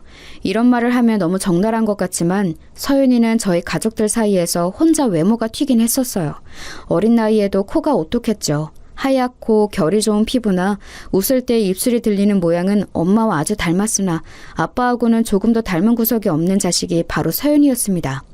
당연하리만치 함께 동네를 누비면 저희를 잘 모르는 이웃들은 자매인 걸 전혀 눈치 못 챘어요. 그 정도로 안 닮은 자매였죠. 하필 저도 여동생도 각자 친탁을 한 외모였기 때문입니다. 서윤이의 출생의 비밀이 밝혀진 이후 파국으로 치닫고 말았어요. 부모님께서는 결국 이혼을 하셨습니다. 그리고 두 분 다 저희 자매를 책임지지 않으셨어요. 저는 현실을 믿을 수가 없었네요. 아빠, 저 다 알아요. 서윤이는 아빠 딸 아니고 저만 진짜 아빠 딸 맞잖아요. 근데 왜 저까지 버리시는 거예요? 아빠, 저만 있으면 된다고 하셨었잖아요. 저는 울면서 아빠에게 매달렸지만 소용이 없었죠. 그 과정에서 제 여동생 서윤이도 자신의 비밀을 알게 되었습니다. 그런 것을 이해하고 받아들이기에는 너무 어린 나이였는데 하지만 저 역시 어렸기에 여동생을 배려할 생각조차 당시에는 못했었던 것 같아요. 부모님 두 분 모두 저희를 고아원에 버리고 각자의 인생을 살기도 하신 것을 알고는 제가 엄마의 바지가랑이를 잡고 매달려도 봤었습니다. 엄마, 서윤이가 예쁘게 생겼다고, 커서 큰일 날 것 같다고, 탤런트 시켜도 좋을 것 같다고 맨날 그런 말씀하셨었잖아요. 그런데 왜 버리고 가세요? 대체 왜 엄마와 아빠 모두 저희를 버리시는 건데요? 서영아, 이거 놔. 너희를 사랑하지만 없는 형편을 감수하면서 책임지고 키울 정도로 사랑하는 건 아니야. 나는 지칠 대로 지쳤어. 이제 내 인생을 새로 살고 싶어. 너도 크고 나면 나를 어느 정도 이해해줄 거라고 믿을게. 알아서 잘 살아라. 너무나도 큰 상처가 되었습니다. 저희 자매는 졸지에 고아가 되었어요. 친척들은 가뜩이나 왕래가 없었지만 이제는 아예 연락들을 싹 끊고 돌아선 지 오래였습니다. 저희 자매에게는 아무도 없었어요. 고아원의 생활이 시작되었고 서윤이는 은근히 괴롭힘을 당했어요. 얼굴이 예쁘장해서 눈에 띄었는데 고아원 아이들이 시기 질투를 한 거였죠. 그럴 때마다 서윤이는 저에게 달려왔고 저를 의지했습니다. 처음에는 그게 귀찮고 싫었어요. 부모님께서 이혼을 하신 것이 고아원 생활을 하게 된 것이 모두 다 서윤이 탓인 것만 같아서 어린 마음에 화가 풀리지 않았습니다. 하지만 서윤이가 제가 자기 목숨줄이라도 되는 것 마냥 간절하게 저를 붙잡고 의지하는 모습을 보며 서서히 마음을 고쳐먹었어요. 그 이후로는 제가 서윤이를 지키는 방패가 되었죠. 그건 저에게도 잘된 일이었습니다. 왜냐하면 덕분에 제가 버틸 수 있었거든요. 어린 여동생을 든든하게 지켜주는 것, 이런 의무감을 가지니까 목표의식이 생겨서 하루하루를 살아갈 수 있었어요. 학교에서는 제가 딱히 말을 한 적도 없건만 제가 고아원 생활을 하고 있다는 것을 모두가 알았습니다. 저는 왕따였어요. 고아원에서 산다는 이유로 왕따가 되었고 선생님들께도 외면을 받았습니다. 어떤 선생님 한 분은 저를 두고 부모 없는 애는 신경 안 써도 된다는 식으로 말씀을 하시기도 했었죠. 정말 무식하고 저급한 시절이었던 것 같네요. 어린애가 받을 상처 따위는 신경 안 쓰는 나쁜 어른들 때문에 저는 더욱 고립되었고 서러워서 미치는 줄 알았어요. 남들 다 있는 부모가 왜 저한테만 없어서 이런 시련을 겪어야 하는지 이해할 수가 없었죠. 그런 외로운 생활 가운데 고아원에서 서윤이를 지키며 든든한 버팀목이 되어주는 제 역할은 일상을 지나게 하는 원동력이었을지도 모릅니다. 하지만 예기치 못한 변수가 저의 자매를 기다리고 있었어요. 어느 날 서윤이가 입양을 가게 된 거예요. 제 여동생인데 이제 세상에 단 하나뿐인 제 가족인데 도대체 어디를 가는 거냐면서 저는 담당 선생님을 붙잡고 울었습니다. 언니인 저에게 서윤이 당사자보다 먼저 입양 소식을 먼저 전해주셨거든요. 오는 저를 붙잡고 선생님이 말씀해 주셨어요. 서영아, 너는 또래보다 성숙하고 똑똑하니까 이해를 잘해줄 거라고 믿어서 솔직하게 선생님이 다 얘기해줄게. 우리 고아원이 지금 사정이 별로 좋지가 못해. 그러니까 서윤이가 입양을 가는 건 무척 잘된 일인 거야. 서윤이만이라도 보장된 가정 안에서 잘 살아가게 된다면 기쁜 일 아니겠니? 보장된 가정이라는 건 제 동생이 좋은 집에 입양을 간다는 말씀이세요? 그래, 맞아. 꽤 풍족한 집안에서 서윤이를 데려가겠다고 해주셨어. 이건 다시 없을 기회야. 아주 조심스러운 이야기지만 너희 자매 같은 경우는 아마 친부모님께서 영영 찾으러 오지 않으실 것 같아. 친부모님을 기다리는 건 포기하고 각자의 인생을 하루빨리 계획하고 개척하는 게 옳은 길이야. 누가 기다린다는 거예요? 저랑 서윤이는 부모님을 기다린 적 없어요. 저희를 버리신 분들이라는 건 세상에서 저희가 가장 잘한단 말이에요. 그래, 안다면 다행이네. 네가 동생을 축하해주고 잘 다독여줬으면 좋겠어. 혹시 언니가 되어서는 질투를 할 생각은 아니지? 성인이 되어서도 한참 속상했던 것 중 하나가 그 선생님이 저를 질투쟁이로 염려하셨다는 점이었네요. 동생이 입양을 잘 가게 된 걸 질투하는 언니로 말입니다. 꽤 상처가 되었어요. 그런데요, 당시에 제가 정말 진심으로 질투가 전혀 안 났는가를 따져보자면 그런 것도 아니었습니다. 하늘에 대고 떳떳하지는 못했던 것 같아요. 그때는 저도 어렸으니 어쩔 수 없었다는 변명을 대볼게요. 왜냐하면 저희 집은 언제나 가난했기 때문입니다. 화목했던 기억은 거의 없었고 형편은 늘 지지부진하였죠. 그랬건만 제 여동생이 좋은 환경의 가정을 만나서 잘 살아가게 될 거라는 것이 부러웠고 배가 좀 아팠죠. 저는 아무도 몰래 원장님을 따로 찾아가서 간청을 했었어요. 서윤이와 함께 저도 그 집에 입양을 가면 안 되겠냐는 것이었습니다. 두 손을 모아 비로도 받지만 원장님은 저를 떼어내셨죠. 될 일마저 안 되게 만들지 말라고 하시면서 여동생의 앞날이나 축복해달라고 하시더라고요. 앞으로 평생 못 보게 될 수도 있는 거니까 이별도 후회되지 않게 잘하라고 하셨습니다. 그 소리를 듣고 나니까 심장이 철렁 내려앉더라고요. 나는 5년 전의 일을 어느 정도로 기억하지? 어렸을 때니까 어쩔 수 없이 기억이 잘 안 나. 거의 기억들이 희미한데 그렇다면 서윤이는 크고 난 뒤에 나를 잊게 되는 걸까?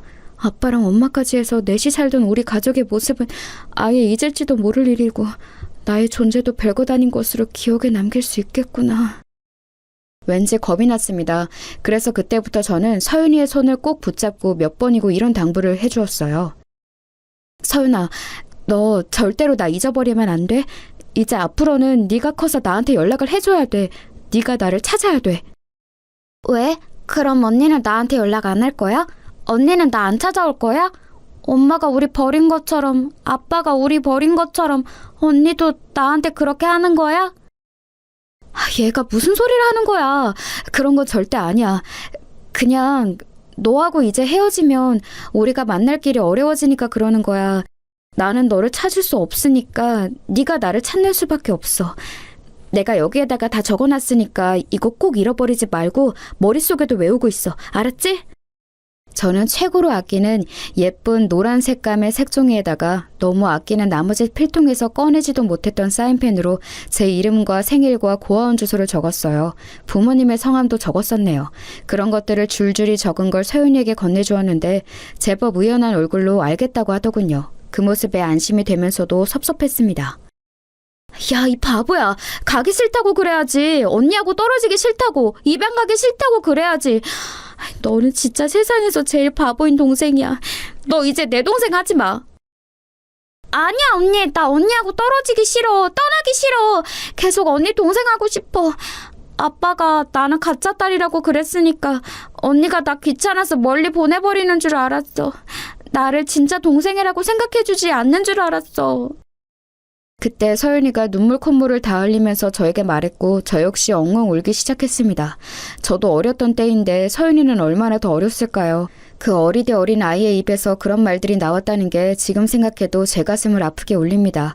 서윤이를 붙잡고 숨이 넘어가도록 울던 그때 제 가슴 안에서 질투 같은 얄팍한 감정들은 모두 눈물과 함께 녹아내렸어요. 오로지 여동생의 안녕을 바라는 언니의 절절한 심정이 되어 있었지요. 그날에 깨우쳤던 것 같아요. 사실 저희 자매는 고아원에 버려지기 이전부터 서로에게 서로뿐이었다는 것을 말이죠. 애틋하게 서로의 손을 꼭 붙잡은 채 입양날까지 얼마 남지 않은 짧은 기간을 소중히 보냈어요. 씩씩하게 굴던 서윤이는 막상 입양 가는 날이 되자 저에게 매달려 다시 울음을 터뜨렸습니다. 왜 저와 떨어져야 하는지 모르겠다고 했어요. 선생님들이 곤란해하실 정도로 서윤이가 정신을 못 차리고 울자 저는 구석으로 서윤이를 데리고 가서 또박또박하게 전해주었습니다. 울지 마, 뚜! 앞으로 이렇게 울면 안 돼. 그러면 네가 그 집에서 미움받을지도 몰라. 또 버림받는 건 슬프잖아. 그렇게 되면 안 돼. 알았지? 서윤이 너는 내 동생이지만 정말로 예쁘게 생겼어. 그러니까 예쁨 받을 수 있을 거야. 정신 똑바로 차리고 잘 살아야 돼. 언니, 우리는 왜 가족이 다 따로 살아야 돼? 같이 살면 안 되는 거야? 엄마, 아빠하고 다 같이 사는 애들은 왜 그런 거고 우리를 왜 이런 거야? 우리가 함께하면 좋겠지만 그럴 수 없어, 서윤아. 학교에서 언니 반에는 이름도 얼굴도 예쁜 장미라는 애가 있어. 근데 성도 백이다? 백장미야. 이름 정말 예쁘지? 걔는 집도 잘 사는 모양이야. 가방도 옷도 빛이 나거든. 머리띠는 맨날 새 걸로 쓰고 와. 우와, 공주님 같은 언니인가 보다. 다들 그 언니를 좋아할 것 같아. 맞아. 친구들도 선생님들도 걔를 좋아해. 그런데 언니 반에는 이름도 촌스러운 김숙자가 있어. 걔는 고아원에 사는 나보다도 못해. 머리도 제대로 못 감은 때가 많고 옷은 구멍 난 곳이 거의 그대로야. 선생님은 김숙자보다 백장미를 예뻐하셔. 어제도 학교에서 둘이 똑같이 교과 제창을 잘했을 때도 백장미에게만 박수를 치라고 하셨어. 김숙자에게는 그냥 자리에 앉으라 하셨지. 못됐어. 선생님 나빴어. 둘이 잘했으면 둘이 똑같이 칭찬받아야 맞는 거야. 그치? 하지만 서연아, 세상은 공평하지 않아. 백장미도 김숙자도 그리고 나도 아직 어리잖아. 그냥 어린애일 뿐이야. 하지만 각자 인생의 출발점부터 다른 걸 슬프지만 모를 수가 없어. 서연아, 잘 들어. 우리는 남들보다 좋은 출발을 하지 못했어. 타고난 게 없어. 싫어도 인정해야 돼. 그게 사실이니까. 그렇기 때문에 너는 가야 하고 나는 남아야 돼. 가서 잘 살아. 죽이 되든 밥이 되든 네가 여기서 남아있는 것보다 훨씬 나은 미래가 펼쳐질 거야. 저는 담당 선생님의 말만 따나 많이 성숙했던 것 같아요. 어른도 쉽사리 하지 못한 이야기들을 하고 있었으니까요. 그리고 그런 이야기를 아직 이해하지 못하는 눈초리를 하고도 서윤이는 가만히 듣고 있었습니다. 저는 눈물을 마저 닦아주며 그랬죠. 서윤아, 너 전에 우리 옆집에 살던 성희 언니가 키우던 병아리 기억나?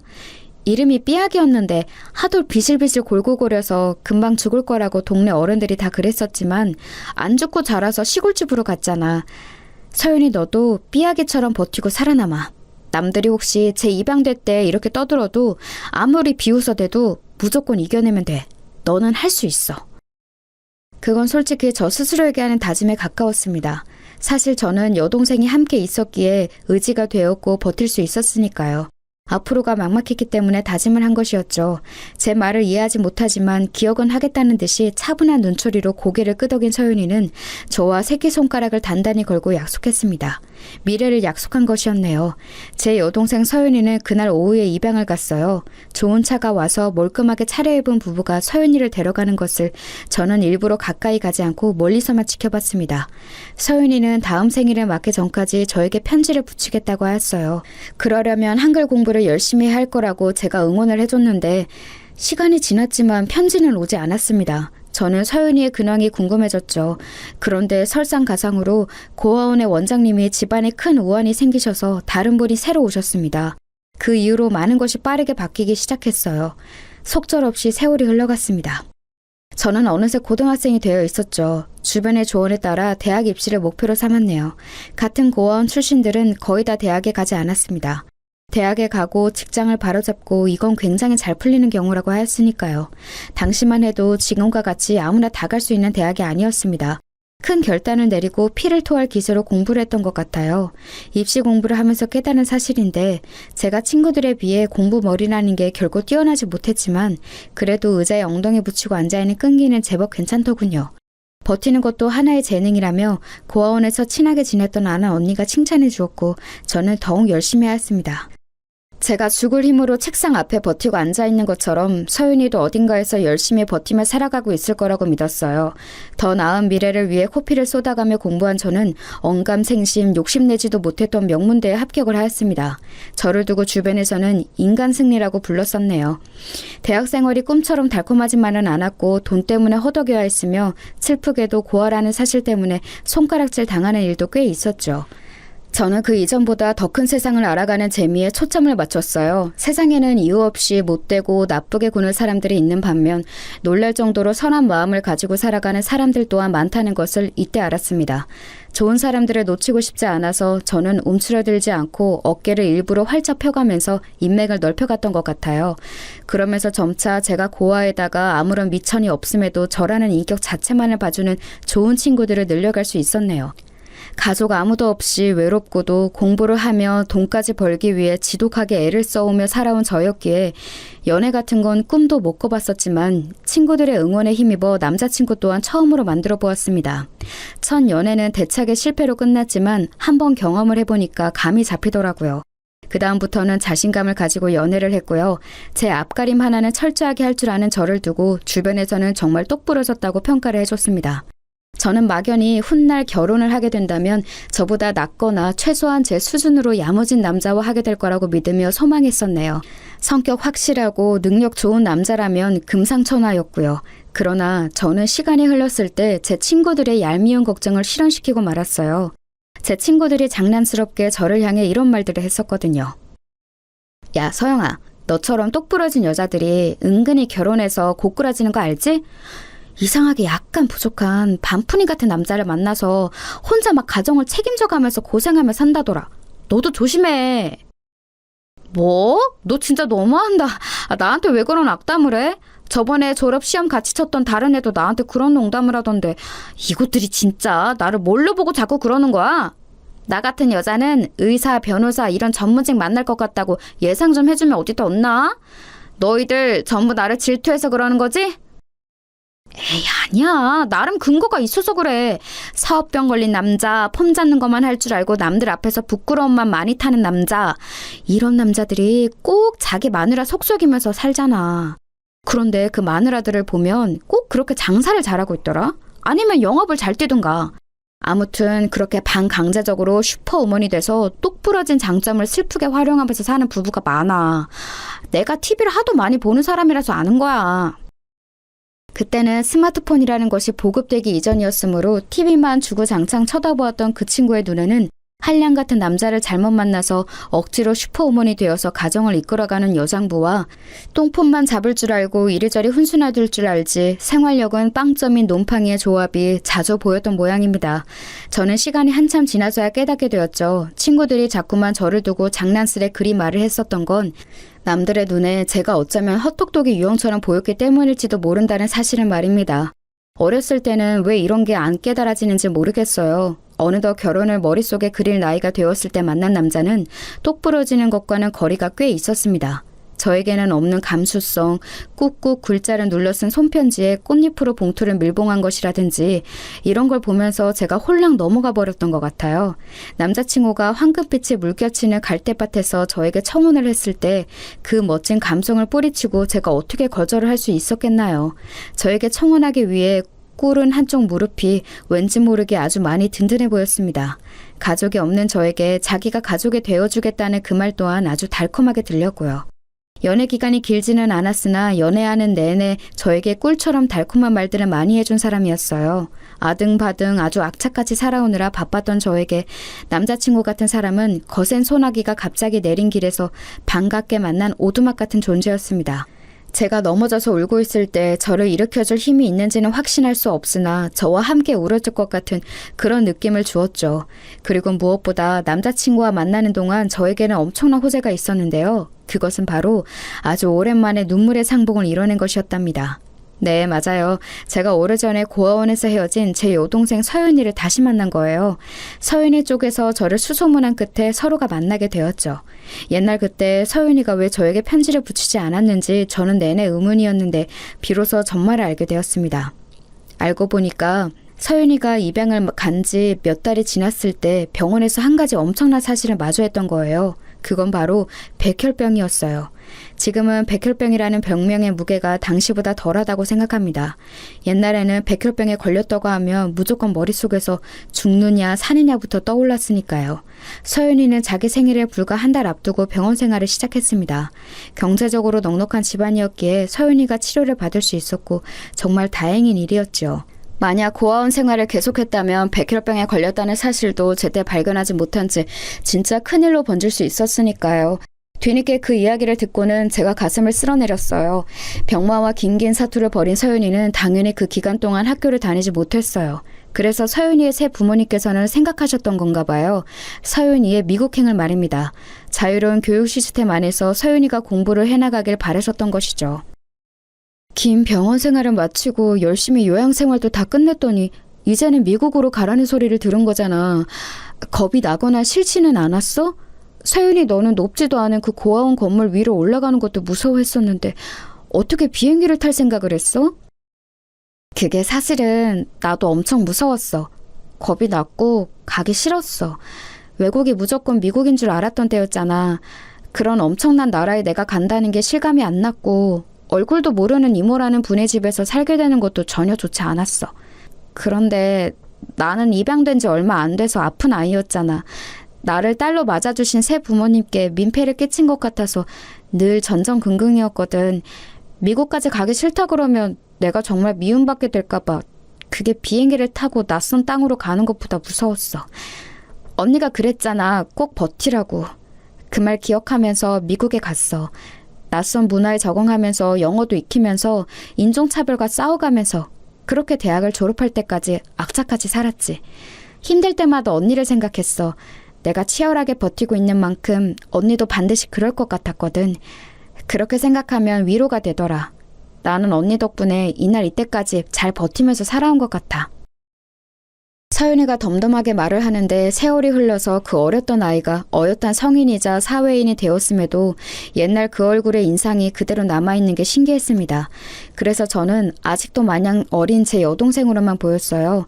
저도 모르게 손을 뻗어서 서윤이의 머리를 쓰다듬어줬죠. 잘했다고, 수고했다고, 건강하게 살아있어줘서 고맙다고. 그런 말들을 저도 모르게 했던 것 같아요. 제가 한참 중얼거리고 있는데 어느새 서윤이가 어깨를 들썩이면서 울고 있더군요. 그제야 저희 자매는 의연한 척을 집어던지고 서로를 끌어안았습니다. 그동안 서로 잘 버텼다고요. 그렇게 말을 했죠. 사실 저에게는 지난 세월 제가 쌓아온 역사라는 게 있었고 서윤이는 말할 것도 없이 자기 인생을 새로이 아주 멋지게 개척하며 살아온 바였죠. 그럼에도 자매라는 것은, 가족이라는 건 무게가 다르더라고요. 어색함이나 민망함은 아주 잠깐뿐이었고 전혀 다른 영역에서 살아왔음에도 이상하게 서로 눈빛만 봐도 편안한 공감이 느껴졌습니다. 예나 지금이나 서로에게 유일무이한 존재였죠. 사실 서윤이는 더 이상 서윤이가 아니었어요. 입양을 간 뒤로 새로 이름이 생겼고 미국에서 쓰는 영어 이름도 따로 있었거든요. 그래서인지 서윤이는 제 입을 통해 듣는 자기의 옛날 이름이 애틋하다며 웃음을 지었습니다. 아이처럼 웃는 서윤이었지만 사회적 위치는 전혀 꽤 위험이 넘쳤답니다. 미국에서 대학을 졸업한 뒤 어느 기업에서 짧게 일을 하며 실무 감각을 키운 서윤이는 한국으로 아예 들어온 명확한 목적이 있었어요. 그것은 바로 서윤이의 새 가족 중에 큰 이모 되시는 분이 설립하신 회사에 들어가기 위함이었습니다. 그 당시에는 굉장히 세련되게 느껴졌던 마케팅 전문 회사였어요. 미국에서 공부한 서윤이의 감각을 필요로 하는 곳이기도 했죠. 그 회사는 당시에 점점 더 규모를 키워가며 잘 나가고 있었습니다. 젊은 인력들이라면 모두가 선망하는 곳이기도 했고요. 그런 엄청난 곳에서 제 여동생이 총괄팀장으로 있으며 곧 회사의 총책임자 자리에 오를 것이라는 게 제 가슴을 벅차게 만들었어요. 언니, 혹시 우리 회사에 들어올 생각은 정말 없는 거야? 지금도 언니가 워낙 탄탄한 직장에 다니고 있어서 내가 강하게 더 권유를 하기는 민망하지만 우리 회사로 오면 연봉을 훨씬 더 많이 줄 수 있어. 무엇보다 내가 있는 곳이잖아. 제안은 진심으로 고맙지만 다시 한번 사양해야겠어. 나는 지금의 자리에 만족하고 무엇보다 내가 개척한 길을 오롯이 나만의 힘으로 걸어나가고 싶거든. 이제 너도 내 곁에 있고 언제든지 만날 수 있으니까 너한테 내가 확실하게 언니 파워를 보여줄게. 내가 얼마나 대단한 악바리인지 보여줄 테니까 앞으로 잘 봐. 하여간에 언니를 못 당하겠네. 내가 자라면서 언니와 헤어질 때를 기억해서 한 부분도 놓치지 않으려고 열심히 되새겼었는데 얼마나 내심 놀랐던지 몰라. 언니가 고작 그 나이에 세상을 통달한 듯이 의연하게 나한테 충고이자 조언을 남겼다는 게 두고두고 놀라웠어. 그래서 나는 아무리 노력해도 언니처럼 대단해질 수는 없겠다고 진작에 깨달았지. 아무튼 언니, 혹시라도 마음이 바뀌면 언제든지 얘기해. 우리 회사는 언니에게 문이 활짝 열려 있으니까. 고맙고 든든한 서윤이에게 제가 설마 그 회사 입사 문제로 아쉬운 소리를 하게 될 줄은 그때는 상상도 못했었네요. 다름이 아니라 결혼을 약속한 제 남자친구 때문이었어요. 남자친구가 직장 내 괴롭힘과 따돌림 문제로 힘들어하고 있었거든요. 그 계기도 어이가 없었습니다. 남자친구가 회식 뒤풀이에서 남자들끼리 질 나쁜 2차를 가는 것에 끼지 않았다는 점이었죠. 여자 사원들을 향해 짓궂은 농담을 건네는 남자들에게 동조를 하지 않는 것 또한 원인이 되었습니다. 아직은 직장 문화에 대한 사회적 인식이 살짝 부족했던 때였어요. 부당함을 주장하며 혼자 맞서는 것은 너무 어려운 일이었죠. 남자친구가 그러더군요. 아무래도 이직을 해야 할 것 같은데 이 문제가 완전히 해결이 되고 자기가 새롭게 자리를 잡고 나면 그때 가서 저의 결혼을 본격적으로 진행해야 할 것 같다고 말입니다. 저도 그렇게 생각했어요. 당장 남자친구의 큰 고민이 해결되지 않으면 결혼이고 뭐고 말도 안 되는 일이었습니다. 남자친구는 굳이 서열을 따져보자면 저보다 살짝 아래급의 대학을 나왔고 성적도 최상위권은 아니었으나 최고의 강점이 있었어요. 그건 바로 고용하는 입장에서 보자면 가장 만만한 채용 대상이라는 점이었습니다. 지나치게 너무 잘난 것도 아니었고 외모가 튀는 것도 아니었으며 목소리나 말투, 성격 같은 것들도 굉장히 무난했죠. 인상은 수더분하면서 호감을 주는 편이었고요. 말을 몇 마디 섞어보면 성격도 유들유들 한다는 걸 상대가 금세 알 수 있을 정도였습니다. 의외로 모든 기업에서 잘나고 똑부러지고 대단한 인재를 선호한 건 아니었죠. 사람들과 어우러져서 자기 업무 수행을 잘 할 수 있으면 그게 최고였어요. 남자친구가 직장 내 따돌림 때문에 기가 확 죽어버려서는 성공적인 이직에 대한 자신감이 많이 떨어진 상태였는데 그것만 아니면 이직을 아주 잘할 거라고 저는 믿었어요. 그러다가 문득 서윤이의 회사가 머릿속에 떠오른 거예요. 혹시 서윤이에게 말을 해볼까 하다가 제가 너무 앞서가는 것 같아서 그만두었습니다. 그런데 정말 운명처럼 남자친구가 이직을 진지하게 준비한 세 곳의 회사 중 하나가 그곳이었던 거예요. 남자친구가 열과 성을 다해 이직을 준비한다는 걸 옆에서 지켜보다가 그 사실을 알아차리고 제가 속으로는 비명을 삼켰습니다. 태연한 척을 하면서 남자친구에게 물어봤었죠. 이 중에서 어떤 곳이 가장 욕심났냐고요. 그러자 남자친구는 다른 두 곳의 이름을 가리키면서 해볼 만한 곳들이라고 평했고 서윤이의 회사를 지목하면서 도전 정신으로 부딪혀보는 곳이라고 했습니다. 대학 입시로 치자면 서윤이의 회사는 남자친구에게 있어서 상향 지원이었던 거예요. 붙기 힘들 것 같지만 되면 대박이니까 한줌 희망으로 지원을 해보는 건 말입니다. 그래서 저는 이제 조금 떨리는 심정이 되었고 남자친구에게 장난스레 누가 인맥으로 좋은 회사에 꽂아주면 이런 고생 안 할 텐데 이렇게 떠봤어요. 그런데 남자친구가 표정을 싹 굳히는 겁니다. 그러면 좋기야 좋겠지만 낙하산이라는 낙인이 찍혀서 직장 생활이 부담스러울 것 같고 자기도 그 생각에 사로잡혀서 힘들 것 같다고 하더군요.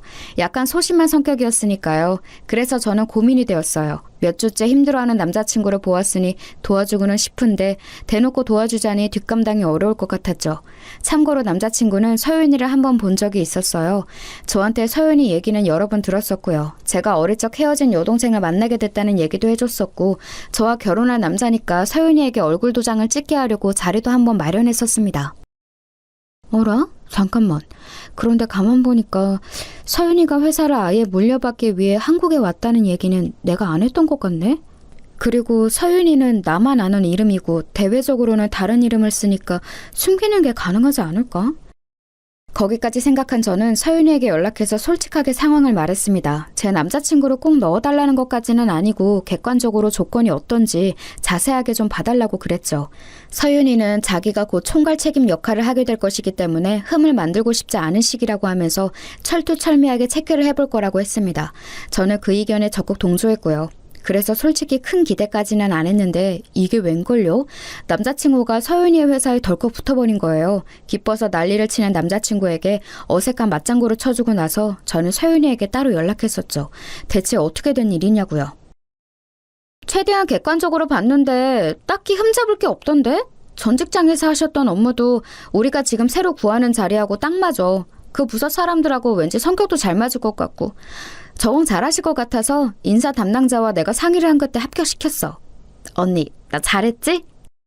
진지하게 얘기하던 서윤이는 끝에 가서 애교를 부리더군요. 잘했으니까 칭찬해달라고 하는 말에 제가 못 당하겠다 싶었습니다. 결국 어쨌거나 제 남자친구라서 잘 봐준 셈이었으니까요. 이래도 되는 걸까 싶어서 가슴이 두근거렸네요. 이미 저질러 버렸으니 일단은 어쩔 수 없다고 생각한 뒤 눈앞에 펼쳐진 산들을 넘기로 했습니다. 결혼까지 가는 과정이라는 이름의 산들이었죠. 저는 순탄하게 예비 시댁으로부터 인정을 받을 거라고까지는 예초에 기대를 안 했었는데요. 그렇다고 해서 모욕적인 거절을 당할 거라고도 상상을 못했습니다. TV에서 종종 다뤄지는 내 아들하고 헤어져 하면서 얼굴에 물을 뿌리는 일까지는 벌어지지 않았으나 그에 비견되는 상황은 벌어지더군요. 뭐야? 양치는 뭐 하시나 봤더니 아이의 부모님이 안 계신다고? 고아원 출신이라고? 에라이, 이날 이때까지 우리 아들의 선자리를 아껴온 내가 잘못이구나. 아끼다고 똥 된다는 말이 바로 이런 거였어. 이딴 근본도 없고 상대할 가치도 없는 여자를 우리 아들이 내 며느리감이라 치고 데려올 줄 알았다면 내가 진작에 어떤 수를 써서라도 장가를 보냈을 거야. 예비 시어머니 되시는 분은 거의 피를 토하신다는 심정으로 저를 반대하셨습니다. 보통 난리를 치신 게 아니었기에 인사드리러 간 자리에서 저는 드물게도 수치심으로 얼굴이 뜨거워지는 경험을 하고 말았네요. 시어머니와 며느리는 원래 어려운 관계니까 너무 낙심하지 말자고 스스로를 얼른 달랬었죠. 고부관계는 원래부터 꼬여있는 실타래 같은 것이고 그걸 풀어가냐 마느냐 혹은 더 꼬이게 하느냐 이런 것이라는 소리를 결혼한 친구에게 들은 적이 있었습니다. 그만큼 고부 관계가 쉽지 않아서 그런 것 같아요. 결혼한 제 직장 선배 한 명은 시어머니와 며느리가 필연적으로 물과 기름일 수밖에 없다는 말까지 했었죠. 그런 말들을 떠올리면서 저는 제가 당하는 수모가 꽤 일반적인 것일 거라고 애써 위안하면서 남자친구를 향해 나는 괜찮다고 씩씩한 척을 했었습니다. 자기 모친이 워낙 유별나게 괄괄한 성격이시기는 한데 설마 이렇게 대놓고 반대를 하실 줄은 몰랐다면서 남자친구도 무척 민망해했어요. 연애를 한다고 얘기를 하면 하도 간섭을 하시니까 저와 만나는 걸 집에 숨겨왔었는데 그게 후회된다고도 하였죠. 남자친구는 어떻게든 자기 모친을 설득하려 했습니다. 그때 당시 예비 시아버지 되시는 분께서는 질환으로 병원 치료를 받고 계셨는데 바로 이 점을 들어서 남자친구는 이럴 때 아버지께 희소식을 전해드리고 싶다고 주장하였으나 오히려 예비 시어머니의 화를 더 사고 말았네요. 오호라, 우리 집 양반이 때마침 아파서 골골거리고 있으니까 딱 이때를 틈나서 결혼을 해치우려고 작정을 한 거였구먼. 고아원 출신 주제에 제법 대학도 잘 나오고 직장도 그럴싸한 곳에 다니고 있어서 보통 내기가 아니겠다고 짐작을 했는데 역시 나였어. 보통 영약한 게 아니야. 저를 색안경을 쓰고 바라보시는 그분의 태도 때문에 저는 속이 꽉 막힌 듯 답답했습니다. 살면서 그렇게 저자세로 나가본 적은 처음이었던 것 같아요. 앞으로 똑소리 나는 며느리가 되어 보이겠다고 하면서 그분께 머리를 숙여 읍소를 했었죠. 팔은 안으로 굽는다고 자기 모친이 열렬히 반대를 하면 남자친구의 기세도 결국 꺾일까 봐 걱정이 됐거든요. 하지만 그럼에도 결코 쉽지 않았습니다. 네가 양심이라는 게 있거든. 가만히 생각을 해봐라. 너는 이미 고아원 출신이라는 것부터가 마이너스인데 네가 잘났다고 해도 우리 아들보다 잘났니? 아니잖아. 우리 아들 이번에 얼마나 근사한 곳으로 이직했는지 너도 잘 알지? 당연히 그걸 알고서는 눈이 돌아가서 우리 아들과 결혼하려고 혈안이 된 것이겠지만 두 사람의 점수 차이가 너무 극심하니까 결혼을 하기에는 영 불공평하다고 나는 생각이 드네. 점수 차이라는 말씀을 하시니까 제가 고아원 출신이라는 딱지를 지울 수 있는 것도 아니니 저는 솔직히 드릴 말씀이 없어지네요. 그런데 이 세상에서 점수 차이가 아름답게 나는 남녀가 몇이나 될까요? 모든 조건이 비등비등하기는 쉽지 않고 또 그렇다고 해서 그 결혼이 순탄할 거라는 보장도 없다고 생각합니다. 오히려 서로 비슷하기에 마찰이 더 일어날 수도 있겠죠. 그건 네 말이 맞다만 그래도 이건 내 입장에서는 도저히 화딱지가 나서 그냥 허락을 해줄 수가 없어. 원래 여자한테 잘못 빠지면 눈이 휙 돌아가는 게 남자라는 동물이니 우리 아들은 불쌍한 환경에서 자란 너를 치근하게 보고 동정심을 발휘했다고 치자. 그런데 너는 뭐야? 너는 왜 양심도 없이 거기다 대고 맞장구를 쳐주고 있어? 그러면 안 되는 거 아니니? 되고 안 되고라는 이분법적인 논리로 남녀 관계를 설명할 수 없다고 저는 봅니다.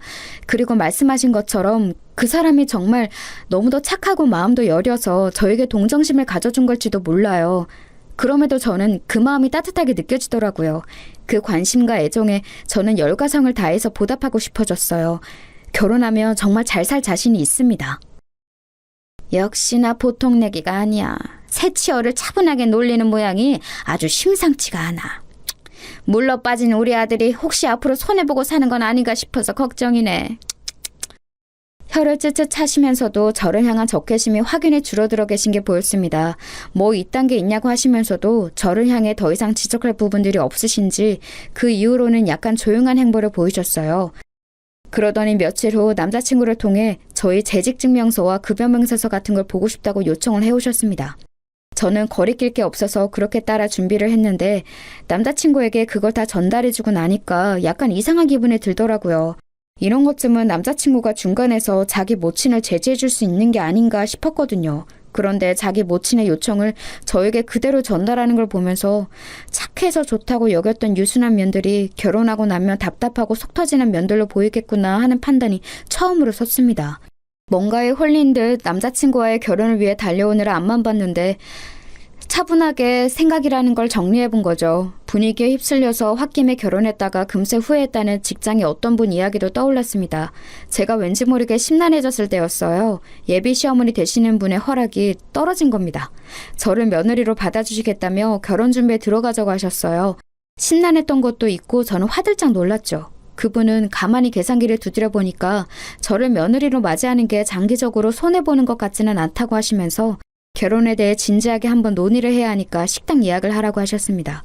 고아원 출신이라 그런 걸까요?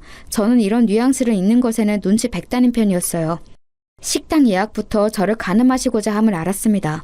남자친구에게 그분의 평소 취향을 세세히 물어보았고 음식은 물론이고 인테리어와 위치 같은 곳까지 흠잡을 데 없는 식당으로 골랐습니다.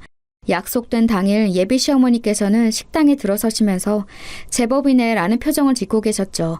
성공이다 싶었어요. 이제 문제될 것은 없을 줄로 알았습니다. 서윤이에게도 이쯤이면 결혼 얘기를 자세하게 해줄 수 있겠다 싶어서 제가 속으로 즐거워하고 있을 때였어요. 제가 자연스레 여동생 이야기를 꺼냈는데 그분의 표정이 확 굳어지는 겁니다. 여동생? 부모도 형제도 없는 거 아니었어? 고아원에서 헤어진 여동생을 지난해에 다시 만났다고? 결혼 얘기를 이미 여동생에게 꺼냈고 내일 만나서 자세한 결혼 이야기를 전해줄 거라고? 하하, 이런 어이없는 상황을 다 보았나. 기껏 고아 하나 걷어주려고 선심 쓰기로 결정했더니 웬 여동생? 걔는 뭐하는 얘라니? 돈이나 좀 버니? 혹시 너한테 기생하며 사는 건 아니지? 저보다 5살 아래고요. 나이에 비해 능력이 좋아요. 민폐가 될 일은 결코 없을 거예요. 그런데 제 여동생이 만약 돈을 좀 못 번다고 해도 저는 상관없이 제 여동생을 아끼고 사랑할 거예요. 제 여동생의 존재가 무슨 큰 문제라도 되나요? 당연하지. 너 잘난 우리 아들하고 진짜로 결혼하고 싶거든. 네 여동생이지 않은 건 내다버리고 앞으로 우리 집안에 그 냄새 묻힐 생각도 하지 마. 고아라는 배경도 그렇고 직장도 훨씬 멋진 우리 아들에 비해서 네가 기우는 결혼이니까 너는 앞으로 우리 집안 입맛대로 맞춰서 살면 되는 거야. 네 여동생에 끌 필요가 없어. 멀리 치워버려. 그때 제 이성이 또 끊기는 게 여실히 느껴지더군요. 인상을 찌푸리시는 그분의 얼굴을 가만히 보다가 천천히 제 옆자리의 남자친구를 쳐다봤어요. 저에게 난처한 눈빛을 보내고 있었죠. 그 눈빛의 의미를 저는 알 것 같았습니다. 우리 엄마 말대로 해 라는 표시였어요. 우유부단한 모습도 착하고 순해 보여서 참 좋았는데 이제는 그게 찌질해 보였습니다. 저는 피식 웃으면서 가방을 뒤져 명함 하나를 꺼내 테이블 위로 올려두었어요. 남자친구가 그걸 먼저 알아봤고 예비 시어머니께서도 놀란 얼굴이 되셨죠. 이게 뭐야? 여긴 우리 아들 회사잖아? 대표 명함? 너 혹시 이 회사 대표하고 아는 사이였니? 그 대표가 제 여동생이에요. 멀리 치워버리라고 하신 바로 그 여동생이요. 저는 이만 가볼게요. 계산하고 가겠습니다. 앞으로 뵐 일은 없을 거예요. 두 사람이 충격에 얼어붙었을 때 저는 자리에서 일어났습니다. 남자친구가 손을 덜덜 떨면서 제 팔을 잡더군요. 설명을 요구하는 눈빛을 보고 저는 그 손길을 거칠게 떼어냈어요. 내 여동생 옛날에 입양 간 거 알고 있지? 그래서 내가 부르는 거 말고 이름이 따로 있어. 얼마 전 그 회사 대표 자리에 오른 그 이름이 내 여동생 이름 맞아. 아, 혹시 내가 낙하산 태워준 건지가 궁금해? 그것도 맞아. 하도 간절해 보이길래 내가 여동생한테 부탁을 넣었지. 그런데 지금은 후회되네. 제가 간결하게 말하고 돌아서자 이번에는 그 모친이 저를 붙잡으며 두 손을 모아 싹싹 빌었습니다. 이토록 놀라운 태도 변화에 저는 기가 막혔네요. 실언을 한 걸 용서해달라며 낯빛이 완전히 창백해지신 채로 저에게 빌고 또 비셨습니다. 부모한테 버림받았으면서 자매가 어쩜 이렇게 둘 다 능력들이 좋았니? 둘 다 천재인 거 아니니? 내가 그런 것도 못 알아보고 아까 개소리를 좀 짓거렸지. 미안하다. 내가 살짝 노망이 왔나 봐. 우리 아들의 뒤에서 네가 힘을 써줬었다니. 세상 천재 이런 완벽한 신부감이 있을까? 우리 아들이 복을 받은 거였어. 네, 그리고 방금 그 복을 뻥 걷어찼죠. 미련한 좀 없다는 듯 제가 웃으며 말했을 때 그분은 몸에서 힘이 쭉 빠지셨는지 옆으로 털썩 쓰러지셨어요. 넋이 나가 계셨죠. 남자친구는 놀라서 자기 모친을 부축하다가 혼란스러운 눈으로 저를 쳐다봤습니다. 앞으로가 걱정인 모양이었어요. 저는 더 상대 안 하고 나왔네요. 바로 여동생에게 연락해서 만났어요. 모든 일을 다 털어놨더니 서윤이는 분노를 금하지 못하면서도 자기 명함을 꺼내들어서 제가 대처한 것만은 속이 시원하다고 해줬습니다.